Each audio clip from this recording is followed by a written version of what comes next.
Good morning. How are you all?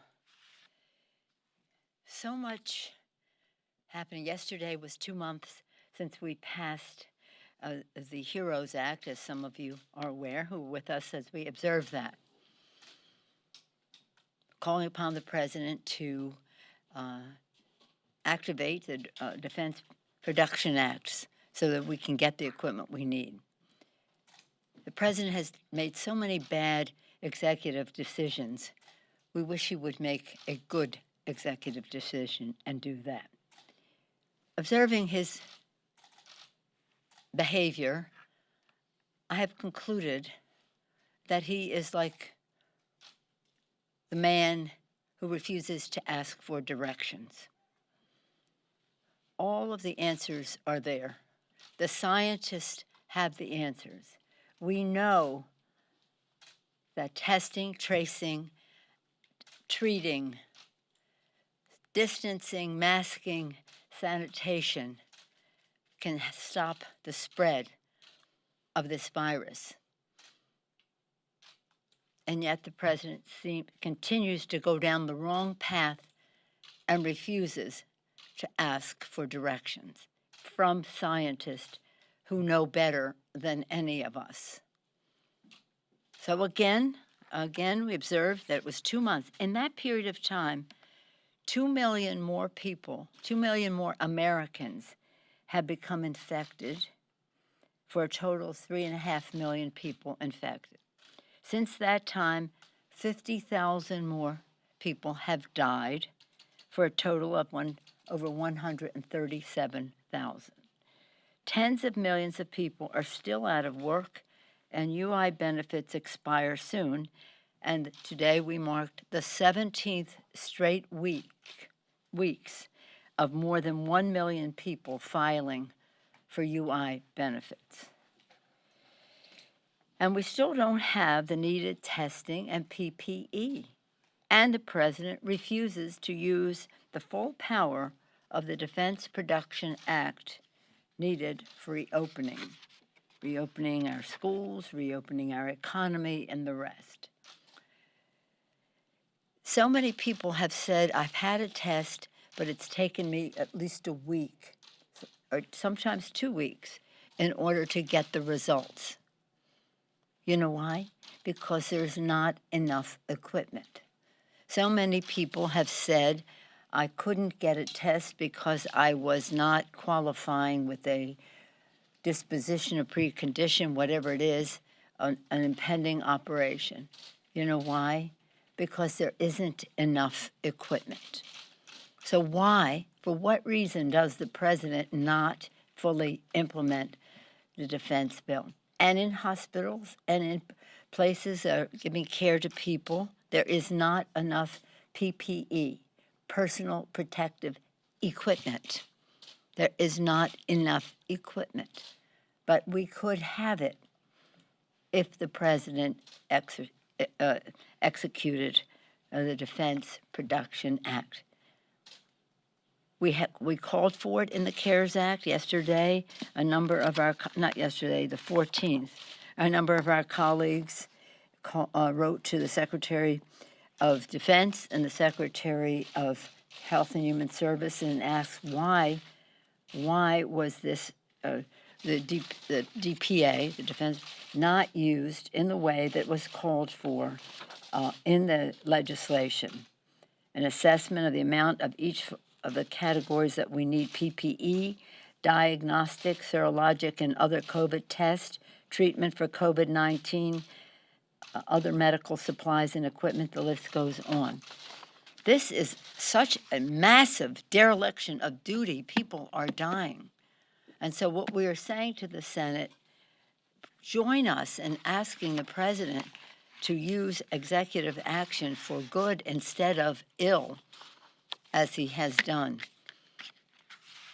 and pass the HEROES Act, which, as you know, supports but let's just focus on what it would mean for our schools.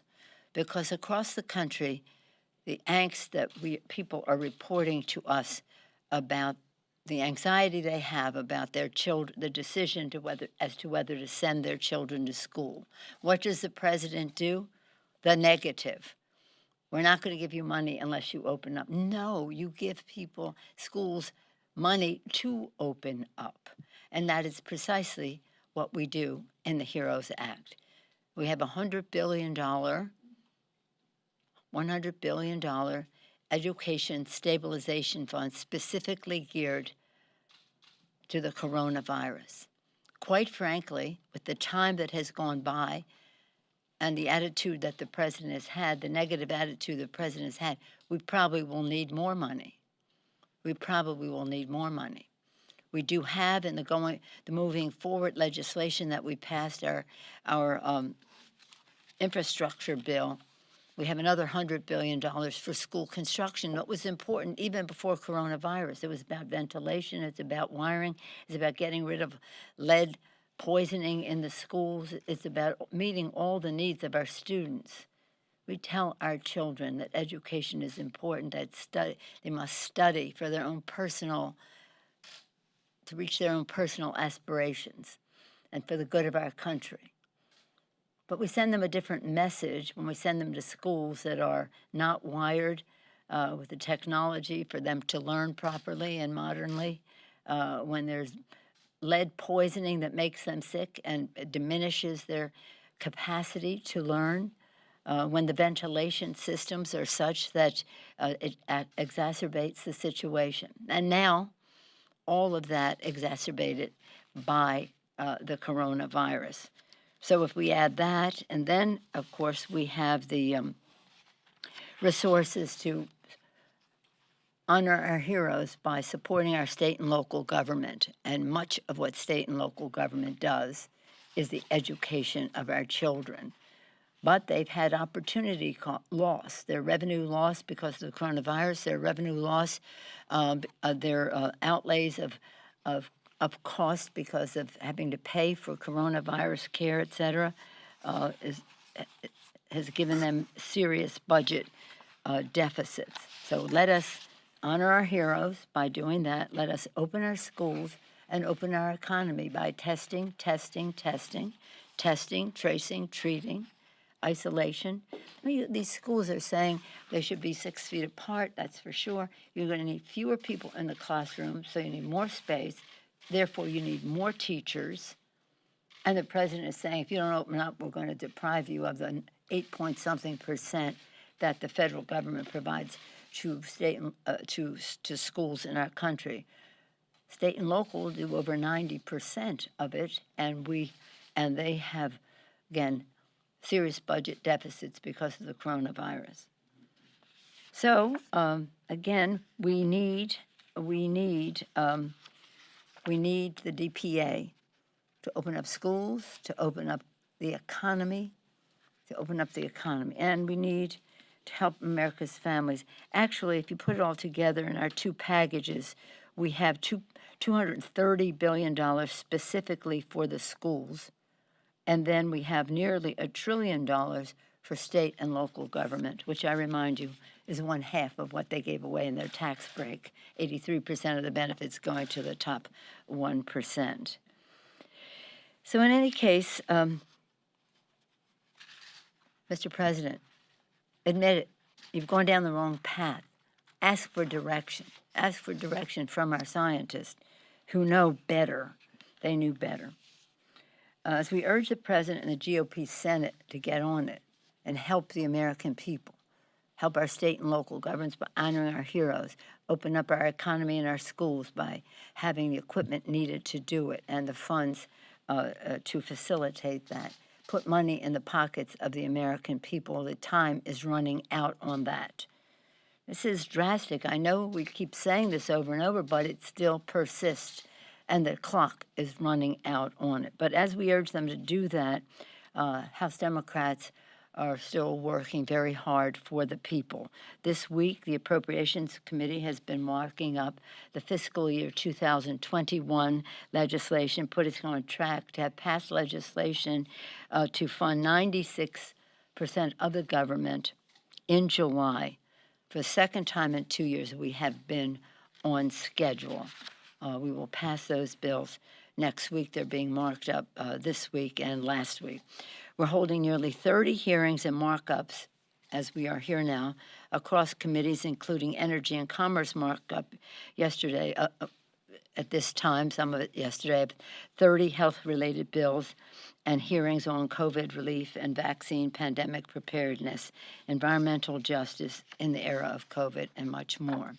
So we have a lot going on. We will be taking these votes to the floor next week to be on schedule to meet the needs of the American people.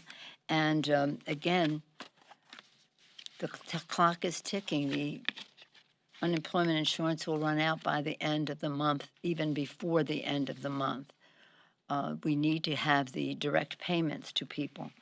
But on the subject of the kids, you know, I'm a grandmother, a mom, 5 kids, 9 grandchildren, all ages. The youngest one is in public school in San Francisco. We're very concerned, not only for her, but for her classmates. They don't all have all of the technology that would be needed for distance learning. All of them, many of them go to school for meals. Now they go to school to learn, but they get their food there. And so with all the concern that we have for all children, we have to make sure all of that is in place. But that's a situation that's replicated across the country. And so instead of threatening schools, instead of the Secretary of Education saying children should take risks, astronauts take risks. Oh, really? Oh, really? So in any event, this is personal. It's about our children. And at the very least, the president could say we're going to have the equipment necessary. Any questions? Yes, ma'am. Madam Speaker, you're talking about spending billions, if not trillions, more money on this bill. You and Mitch McConnell still have not agreed on a chair for the oversight of this money. What's the holdup? We had different suggestions about it, and we came to a conclusion about an excellent person, and he agreed. But there's some process in the Senate, which I was not aware of, that takes a lot of time, and that was a deterrent for the person staying on board that long. General Dunford? Yes. Yes. So who's your second choice? Well, I've proposed someone to the leader, and we'll see if he accepts. But I won't be announcing it right here. But this is, you know, it's a funny thing. You would think it should be the easiest thing in the world to come to such a conclusion. And I was particularly proud that General Dunford was interested in considering this, because I do think that a person of his stature and in the military, person who knows how to manage things, a leader, completely apolitical, would have been the perfect person. I just don't know, how the word got out about him before there was an announcement, which then made, well, what are we waiting for, part of the issue. So I would hope that we would have somebody, there are plenty of people in the military who would, I think, be willing to exercise their patriotic duty in an apolitical way with their management skills and the rest, and that's what I'm hoping will happen. Yes, sir. Do you have any contact with anyone in the administration over this next package, coronavirus package?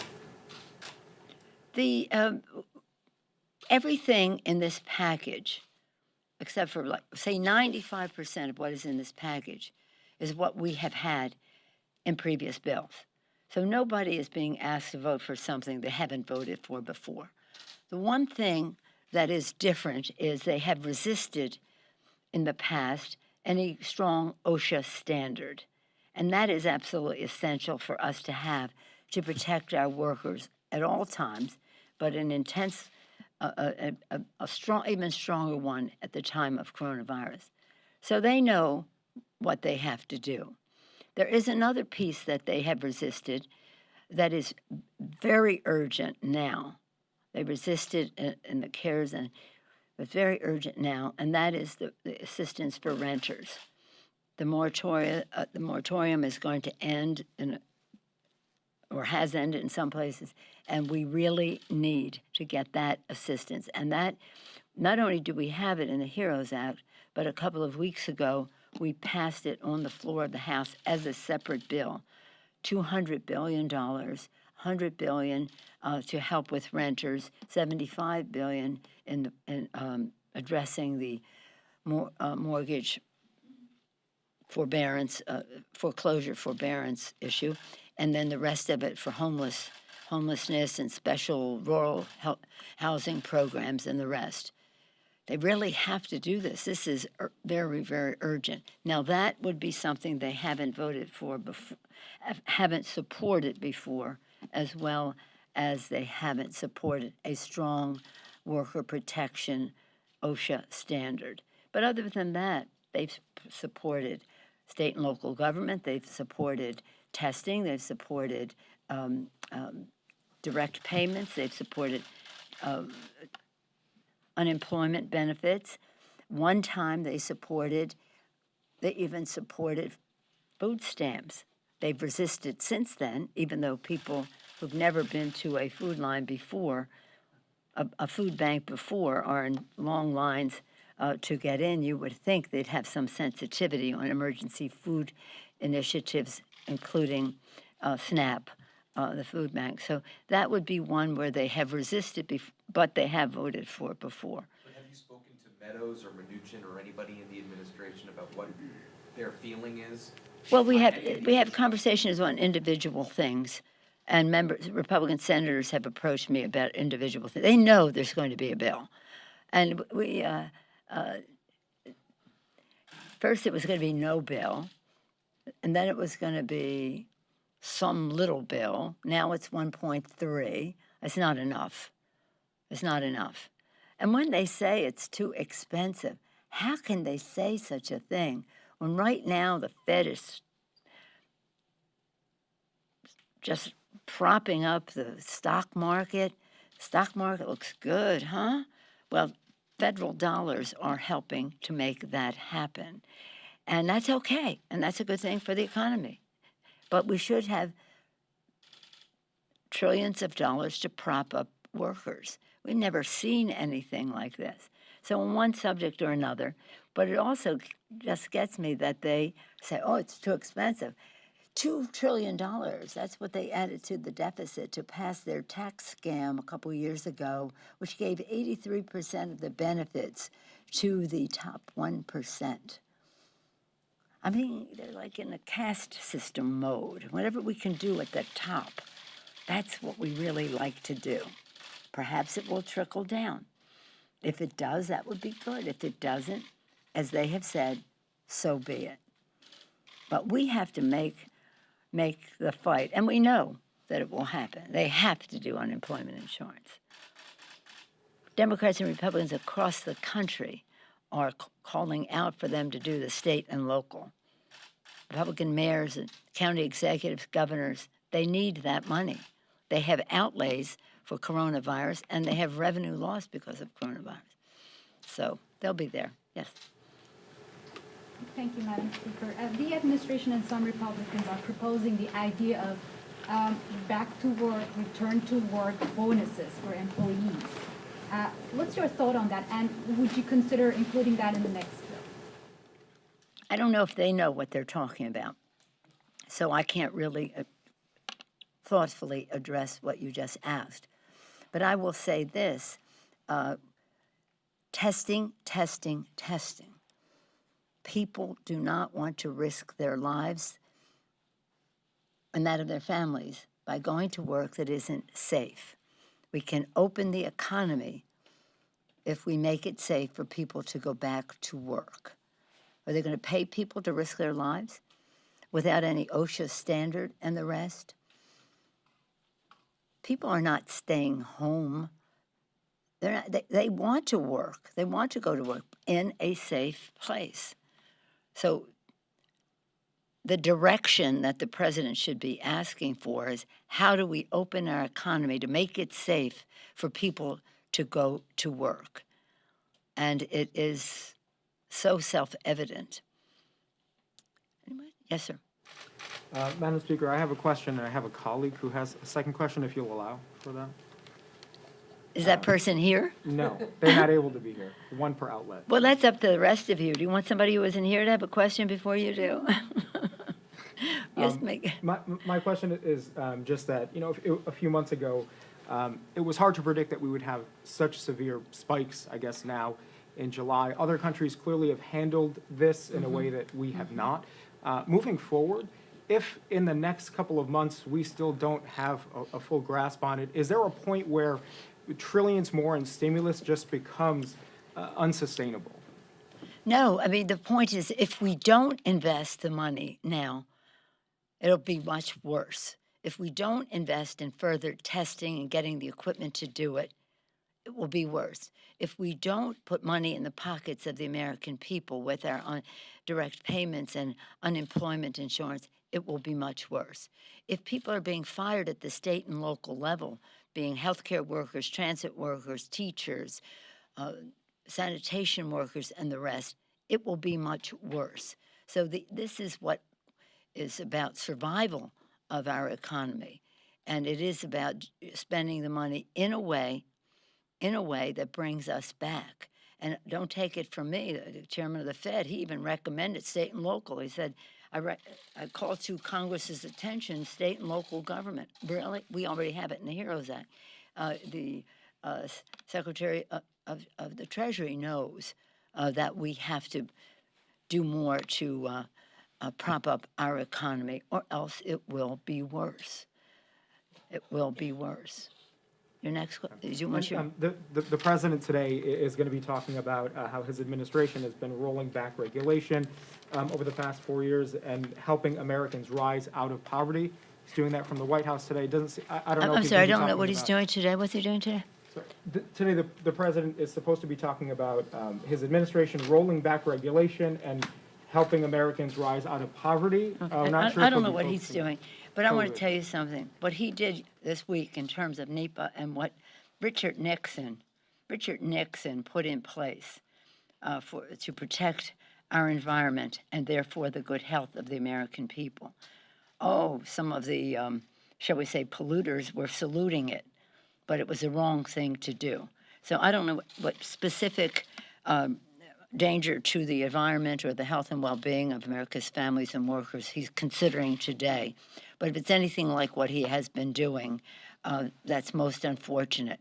But I'll tell you this, he's done a lot of bad things, but nobody, you can't tell whether it's methane or mercury or what he's doing to the environment once or twice a week, terrible things that have an impact on the health and well-being of the American people, the air our children breathe, the water they drink.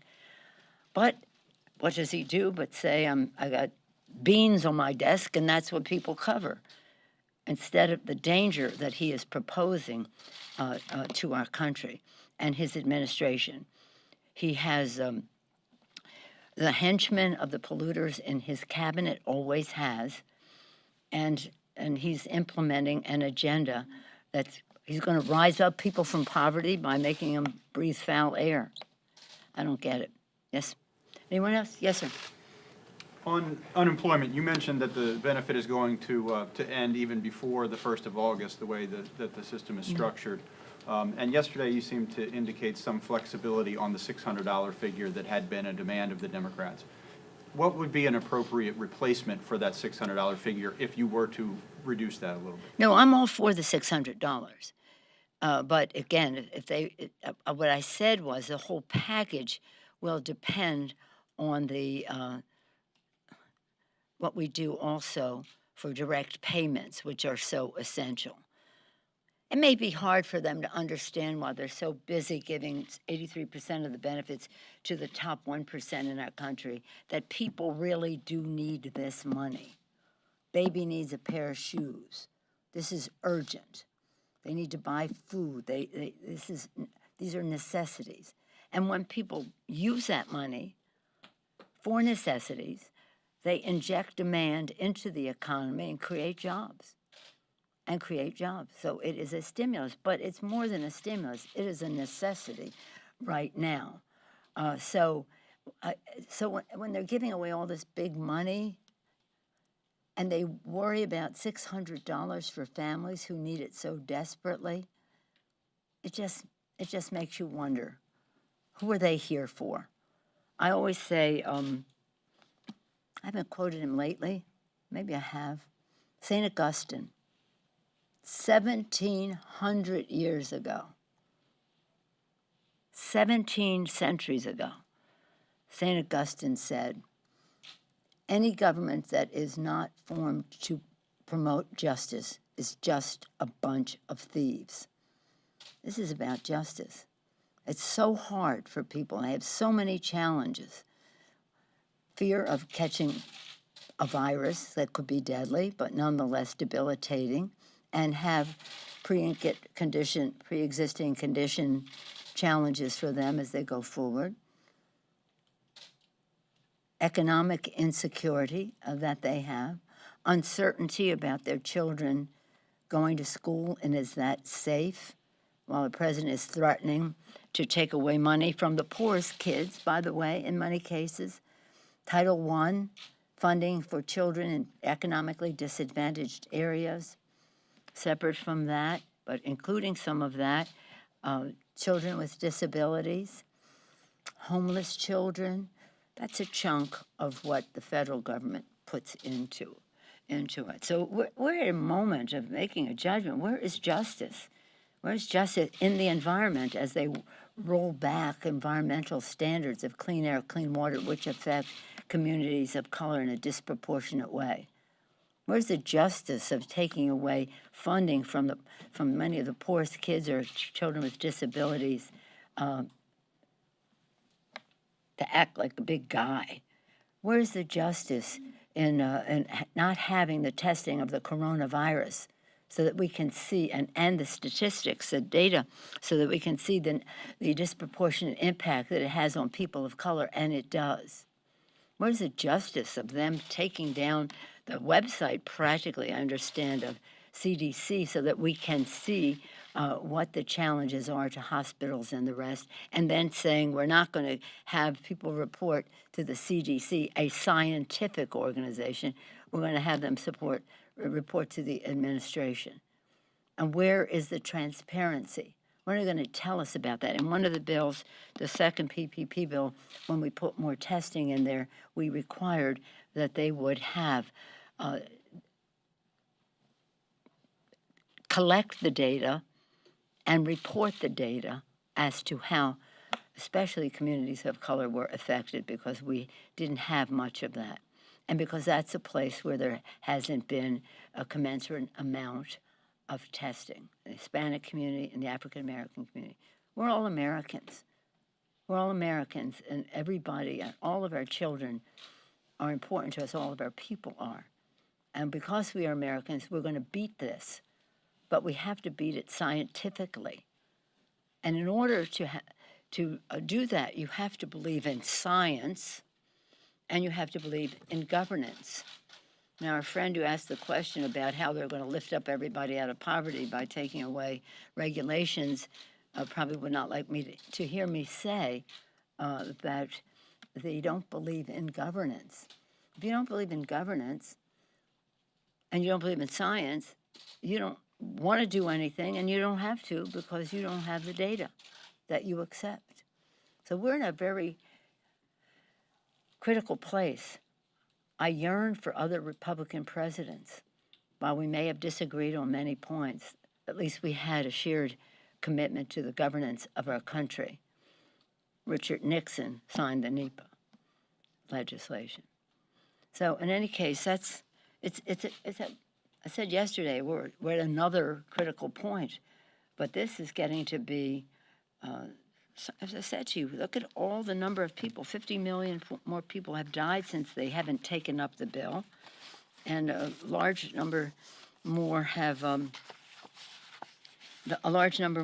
become infected. Let me see. Next week, though, we're going to have 137,000 since we passed the bill. 137,000 are dead now, but 50,000 added to that, and then 2 million more people infected, adding to 3.4. But let me just tell you, next week, what you're going to see, we're going to have child care bills on the floor to ensure that parents can go back to work and child care workers can keep their jobs. This is very, very important and a very high priority for us. And then we're going to have the Great Outdoors Act, a bipartisan bill that passed the Senate, and we will be protecting our natural heritage with that, and then honoring our values with the No Ban Act. We'll be passing the No Ban Act and access to counsel act. So we have a number of things, including we're going to be passing bills next week or this next week or the next about removing statues from the Capitol of people who have committed treason against the United States of America. So we're busy, we're full, but nothing more important than the lives of our children, our children, our children, and their ability to go back to school, which we all want them to do, and they want to do, and teachers want them to do, and parents want them to do, but they can't do it if it isn't safe. It can be safe if the president executes the Defense Production Act to make sure it does. Thank you all very much.